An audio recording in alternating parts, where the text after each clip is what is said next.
Yo, Internet, welcome to another episode of the Complain Train. I have almost said Jongravesshow.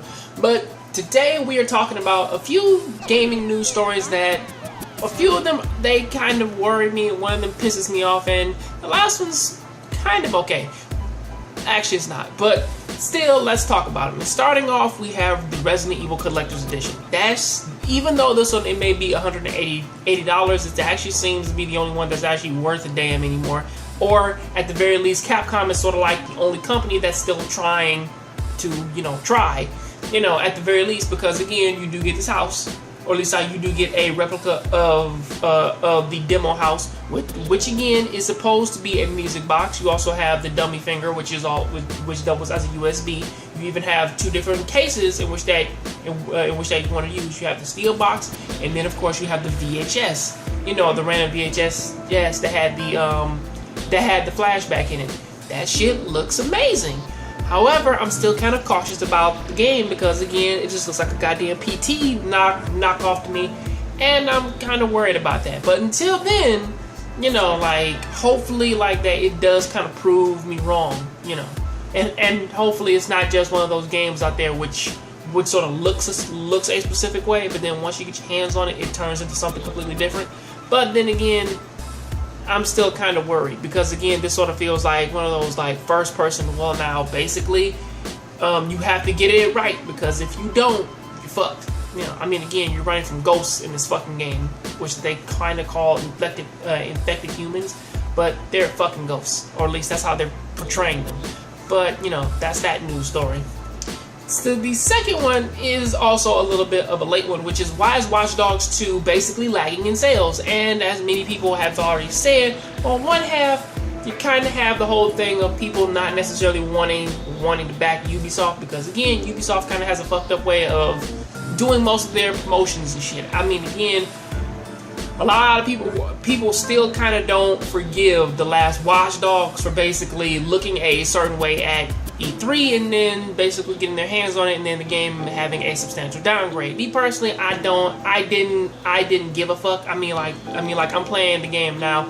It's still kind of wonky to me. It's fun, yeah. It has a lot better interfaces than Grand Theft Auto, but other than that, it's really not all that much, But this new one seems like it actually has something going for it.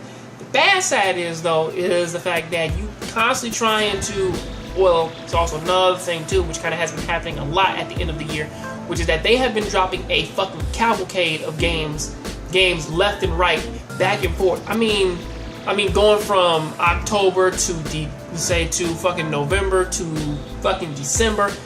There's a fucking big ass lineup of games coming, and I think that the only reason why that they pushed back a few games in January and February, it wasn't to necessarily fix bugs. I think it was just so that they could space their fucking games out just a little bit, because again, Persona 4 or Persona 5 was actually supposed to come out February 7th, so they pushed that shit back to August. So to April. So I'm like, I'm happy for that.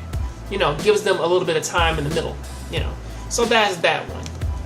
Now, this is the story that made John upset, okay? Because again, I swear to God, people are fucking stupid, and that they're just finding things to get fucking triggered. And yes, if you feel this way and you look at whatever the fuck I'm about to say and you get offended by it, you can promptly get the fuck off the internet. Okay, because again, this is the whole major Nelson thing of Xbox basically sending out emails for Dead Rising 4 and then trying to sound all quirky and whatnot, and making the emails make them sound like that a zombie's actually emailing you.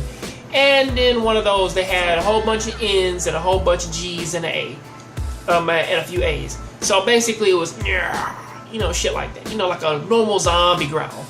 But some people said that's a racial slur because it's too close to the word nigga. Oh my God. If that's the case, then ban the word flag. The flag. Because if you take out the L, that the fucking word is fag, Or basically ban hot dogs because those are sexually suggestive. I mean, hey, they're pink and they look like penises. Say get rid of those. I mean, hey, man, like, fucking ban Philadelphia from making Philly cheesesteaks because, again, some of them, babe, look like fucked up vaginas. I mean, come on now. We have to think of the fucking children. We have to stop. I mean, come on. This is terrible. It's fucking stupid, and I want people to fucking grow the fuck up because, again, this shit's kind of getting on my goddamn nerves, okay? This shit of people constantly saying, this offends me, this hurts me.